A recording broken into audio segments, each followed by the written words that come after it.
हर हर महादेव। देवों के देव महादेव जी के चरण में प्रणाम करती हूँ, मेरा प्रणाम स्वीकार हो। माता गौरा पार्वती के चरण में प्रणाम करती हूँ, मेरा प्रणाम स्वीकार हो। गणपति ललन माँ के चरण में प्रणाम करती हूँ, मेरा प्रणाम स्वीकार हो। सब गुरु भाई बहनों के चरण में प्रणाम करती हूँ, मेरा प्रणाम स्वीकार हो। माता और पिताजी के चरण में प्रणाम करती हूँ, मेरा प्रणाम स्वीकार हो। सब देवी देवताओं के चरण में प्रणाम करती हूँ, मेरा प्रणाम स्वीकार हो। गुरु भाई बहन, मैं कथा सुनाने जा रही हूँ, इस कथा को पूरा सुनिए और रहस्य जानिए।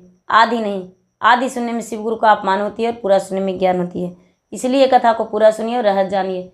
हर हर महादेव, घर घर महादेव। गुरु भाई बहन, मिथिला नगरी में एक भगवान के भक्त थे, भोलेनाथ के भक्त थे। वो सदैव पर्वत पर भी ही रहते थे, वो कहीं नहीं जाते थे। वो जो मंदिर था भगवान का, वो मंदिर आज भी है और कल भी था। वो मंदिर आज भी है, कल भी था और कल भी रहेगा। तो वो जो मंदिर है, मंदिर में एक भगवान का पुजारी था। भगवान का पुजारी था तो उस मंदिर में चढ़ावा आता था, चढ़ावा आता था। वही चढ़ावा को जो भी आता था, वहाँ जितने साधु ऋषि मुनि थे, सारा लोग वही चढ़ावा को खाकर रहते थे, अपना जीवन परवरिश करते थे, जीवन परवरिश करते थे। और वहाँ जो भगवान थे, भगवान भोलेनाथ, उनका भी भोग लगाते थे वो साधु महात्मा। और वो पुजारी जो थे, वो दिन भर अपने वन में घूमते थे और फूल तोड़ते थे, और फूल को प्रतिदिन भगवान का एक शिवलिंग बनाता था। वो जो पुजारी था, वो भगवान का एक शिवलिंग बनाता था फूल तोड़ के, खाली फूल से।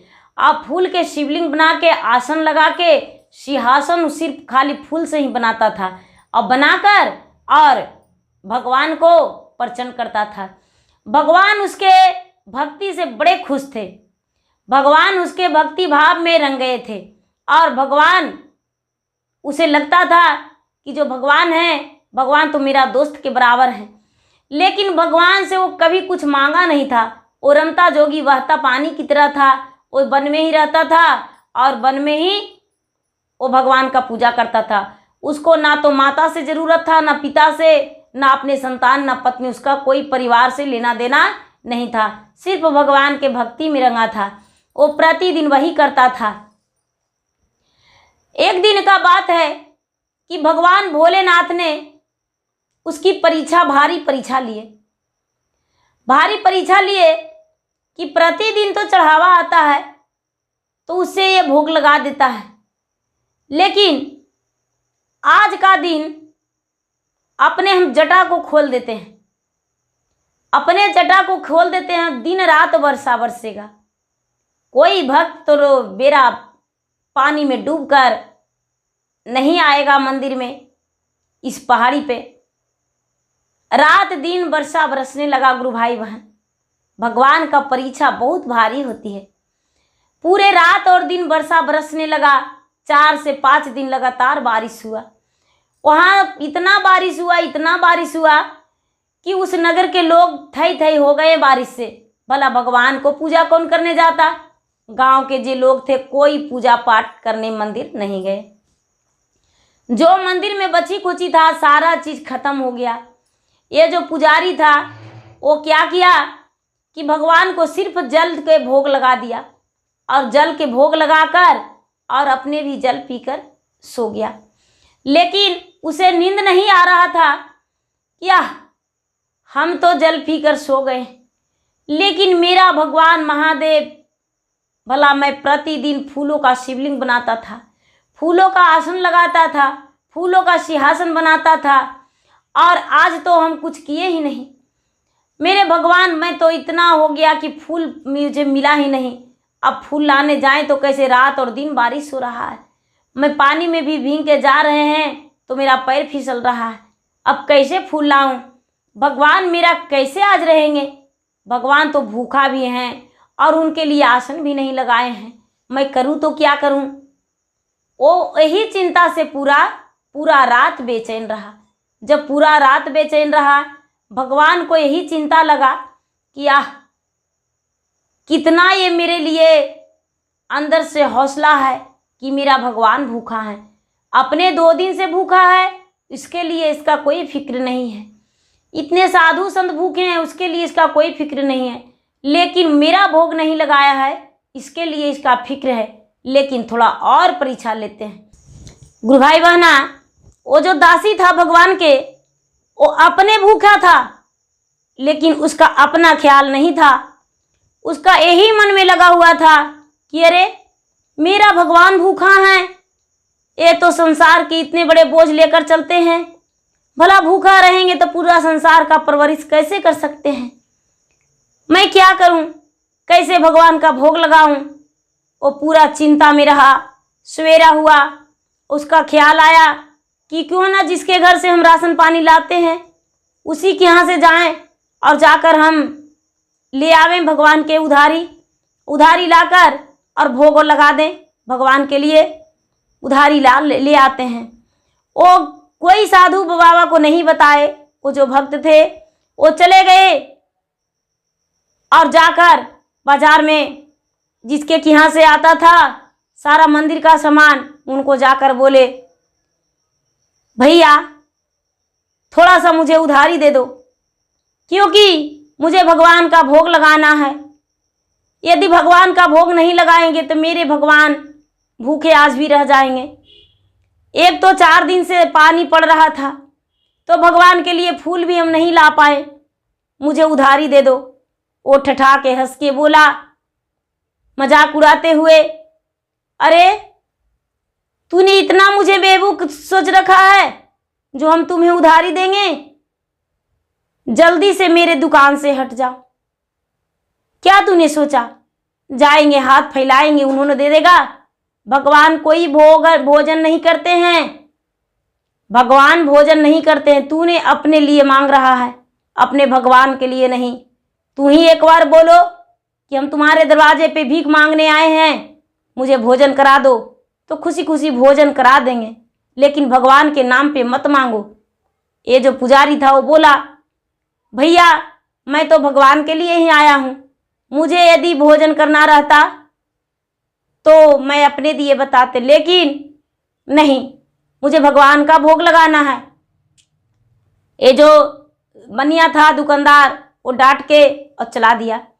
ये जो बेचारा पुजारी था वो कहता है, भगवान अब मैं क्या करूं, अब मैं क्या करूं, मेरे पास तो कोई उपाय नहीं।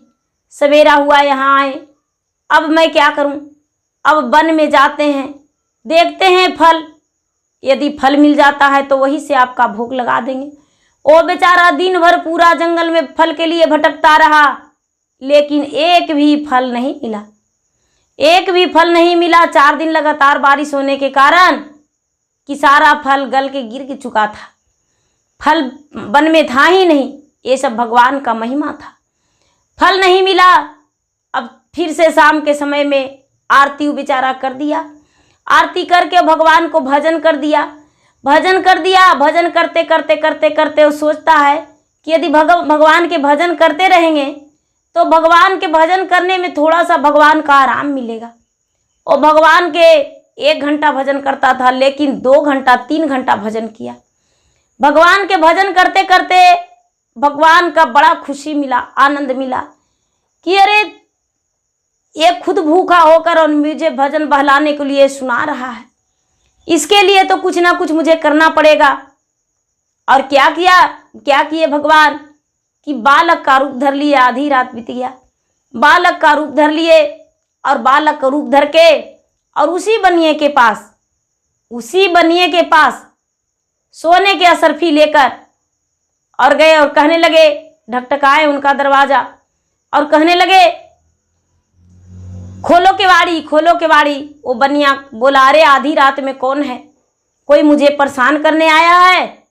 ये बोले, नहीं, मैं कोई परेशान करने वाला नहीं हूँ, मुझे वो पुजारी बाबा ने भेजे हैं तुम्हारे पास अनाज लेने को लिए, मुझे पूरा सामग्री दे दो भोजन का, हम लेकर जाएंगे। वो जो कहने लगे कि इतना आधी रात में आप कैसे जा सकते हैं लेकर? वो सोने का असरफी धरा दिए। सोने का असरफी पाकर वो जो बनिया था वो सोचने लगा, पुजारी बाबा सचमुच में गुस्से में मुझे सोने का असरफी भेजे हैं। सचमुच में लगता है भगवान के लिए भोग के लिए मांगे थे। मैंने तो बहुत बड़ा गलती कर चुका हूँ, लेकिन अब कुछ भी नहीं हो सकता है। एक ही उपाय है कि उनसे जाके माफ़ी मांग लेंगे। ये बच्चन से कहने लगे कि ऐसा है कि आप चले जाइए, सवेरे ही हम उन्हें सारा सामान गाड़ी बैल पे लाद कर ले जाके मंदिर में पहुंचा देंगे। जितना आप धन दिए हैं उतना का तो मेरा दुकान नहीं है। ये कहने लगे बालक, बाबा बोले हैं पुजारी बाबा कि कभी भी इतना हम उसे दे रहे हैं इसलिए कि कभी भी सामान जाए लाने तो मुझे ना बोले, ना मना ना करे, इसीलिए वो इतने सारे सोने का असरफी दिए हैं। ये जो सेठ था दुकानदार, वो हाथ जोड़ के माफ़ी मांगा कि हम ऐसा नहीं करेंगे, अब सारा दिन उन्हें देंगे, आप लोग बालक चले जाइए। ये जो बच्चे थे वो बच्चे लौट गए, लेकिन बच्चे तो भगवान थे। बच्चे भगवान थे, ब्रह्मा जी थे और शंकर भगवान दोनों बालक रूपी बन के गए थे। ये जो सेठ था वो सवेरा होते ही पूरा अपना गाड़ी पैल पे सामान लाद के और मंदिर के पास आ गया। मंदिर के पास आ गया और पुजारी से कहने लगा, महाराज सामान कहाँ रख दें और कैसे कैसे रख दें। ये कहते हैं कि अरे कल तो हम आपसे उधारी मांगने गए थे तो आप दिए ही नहीं, आज इतने सारे सामान लेकर आए हैं। कहने लगे कि रात्रि में आप बालक को भेजे थे और ये घड़ी कहते हैं सामान लेकर आए हैं। ये पुजारी कहते हैं हमने कोई बालक को नहीं भेजा था, मेरे पास कोई बालक नहीं है। ये जो सेठ था वो सोचा, कहा कि नहीं, जो बालक गए थे उनसे मिलना चाहते हैं। आपने सोने का मोहरे देकर भेजे थे उसे सोने का असरफी, वो बालक कहाँ है। पुजारी बाबा का ख्याल आया कि अरे ये लगता है मेरे भोलेनाथ और मेरे ब्रह्मा जी विष्णु जी यही सब गए होंगे बालक रूपी धर के। सारा सामान वो मंदिर में उतार के और सेठ जो था वो चला गया। सेठ को पता नहीं चला कि भगवान थे, लेकिन ये जो पुजारी था भगवान के सामने माथा टेक कर और कहने लगा, भगवान जो आपके एक दिन भी लोटा से जल नहीं चढ़ाया, आपको याद भी नहीं किया, आपके बातों पे मजाक उड़ाया, उन्हें आप जाके दर्शन दिए। सारा दिन आपको हम पूजा करते हैं, सारा दिन आपको हम भक्ति करते हैं, चरण छूते हैं, आपने तो मुझे कभी दर्शन नहीं दिए। भगवान आप क्या उसी को दर्शन देते हैं जो आपको मजाक उड़ावे? आप उसे दर्शन नहीं देते हैं जो कि आपका पूजा भक्ति भजन करे? भगवान आप ऐसा क्यों करते हैं? भगवान भोलेनाथ अपने रूप में प्रकट होकर और उसे माथा पे हाथ फेरते हुए अपने भक्त को कहने लगे, अरे तूने तो सारा दिन मेरा भक्ति भावना में लीन रहते हो, तो तेरे मन में तो सदा हम बसे रहते हैं, अपने हृदय में बसाकर मुझे रखते हो। क्या अब जब आए प्रकट होकर तभी तू जानता है कि मैं भगवान हूँ? क्या ऐसे तू नहीं जानता था? तेरे दर्शन देना क्या मुझे जरूरी था? नहीं, जो सच्चे हृदय से मेरा पूजा करता है उसको सदैव हम दर्शन देते हैं, उसको तो आत्मा में बस के रहते हैं। कैसे तूने सोच लिया कि तुम्हें हम दर्शन नहीं दिए? उन्होंने अपमान किया था इसीलिए बालक रूपी गए, उसे पता भी नहीं चला कि मेरे दरबार पे भगवान आए थे। क्या उसके दरबार पर गए तो वो मुझे चरण छू लिया? नहीं, चरण छूने का भाग उसी का होता है जो सच्चे भक्त होता है। तूने तो मेरा सच्चा भक्ति किया है, तूने जैसे भोग लगाता था वैसा ही भोग लगाते रहना, जैसे भजन करता था वैसा ही भजन करना, और जैसे ध्यान करता था वैसा ही ध्यान करना। जितने साधु महात्मा थे वो सभी साधु महात्मा हाथ जोड़कर खड़ी हो गए और कहने लगे कि हे महाराज, आपका दर्शन पाकर तो हम धन हो गए, आपने दर्शन दिए। ये पुजारी की वजह से मुझे भी दर्शन हो गया। और पुजारी के चरण साधु बाबा पूजने लगे कि आपके कारण मुझे दर्शन हो गया भगवान से। यदि आप नहीं होते तो मुझे भगवान से दर्शन नहीं होता। कहने लगे भगवान मांगो, तू वर मांगना चाहते हो तो मांगो। ये जो बेचारा पुजारी था वो बोला भगवान हम यही वरदान मांगते हैं कि मेरा बुढ़ापा ना बीते, मेरा बुढ़ापा ना बीते, बुढ़ापा से पहले मेरा मृत्यु हो जाए। यदि बुढ़ापा हो जाएगा तो मुझसे तो एक डेग चला नहीं पाएगा, तो हम कैसे आपका भक्ति करेंगे और कैसे अपना शरीर संभालेंगे। हम भगवान आपसे यही मांगते हैं और दोबारा फिर से जन्म ले तो आपको भक्त बन के जन्म ले। कभी मुझे ये ख्याल ना आए कि हम नास्तिक बन जाएं। हम यही आपसे वरदान मांगते हैं। भोलेनाथ उसे आशीर्वाद दिए। आशीर्वाद देकर कहने लगे कि तुम्हारा जब तक तूने अपना ध्यान से मुझे नहीं हटाओगे तब तक तेरे लिए हम संसार में खड़ी रहेंगे। कहीं भी जगह में, तुम्हारे आत्मा में, तुम्हारे आगे, तुम्हारे नैनों में, तुम्हारे हृदय में, तुम्हारे कण कण में हम बसे रहेंगे। लेकिन जिस दिन तुम नजर से भगवान के हटा दोगे उस दिन तुम्हें हर कष्ट मिलेगा।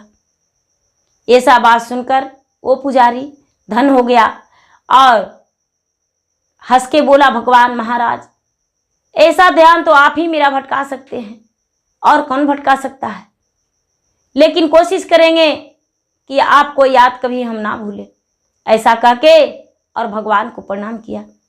भगवान को प्रणाम किया, भगवान उसे आशीर्वाद दिए। भगवान अंतर ध्यान हो गए। वो जो पुजारी था, पुजारी जैसे पूजा करता था वैसा ही पूजा करते रह गया। जब उनका अंतिम समय आया तो कोई कष्ट उसका शारीरिक कष्ट नहीं हुआ और भगवान के प्यारे वो खुशी खुशी बन गए। वो जमराज जी का जरूरत नहीं पड़ा ले जाने का, वो स्वयं शिवलोक गए और शिव जी के साथ गए और शिव जी अपने स्थान में उनका जगह दिए। गुरु भाई बहना, जो भक्ति करते हैं उसे भगवान को दर्शन मांगने से दर्शन नहीं मिलता है। भगवान स्वयं दर्शन देते हैं। भगवान किस रूप में दर्शन देते हैं वो किसी को पता नहीं। जैसे कि वो दुकानदार था, भगवान उसे दर्शन तो दे दिए लेकिन उसे पता भी नहीं चला, वो समझ भी नहीं पाया कि भगवान को हम दर्शन पाए। गुरु भाई बहना, मेरा वीडियो अच्छा लगे तो इसे लाइक कीजिए, शेयर कीजिए, सब्सक्राइब कीजिए। धन्यवाद। हर हर महादेव, घर घर महादेव।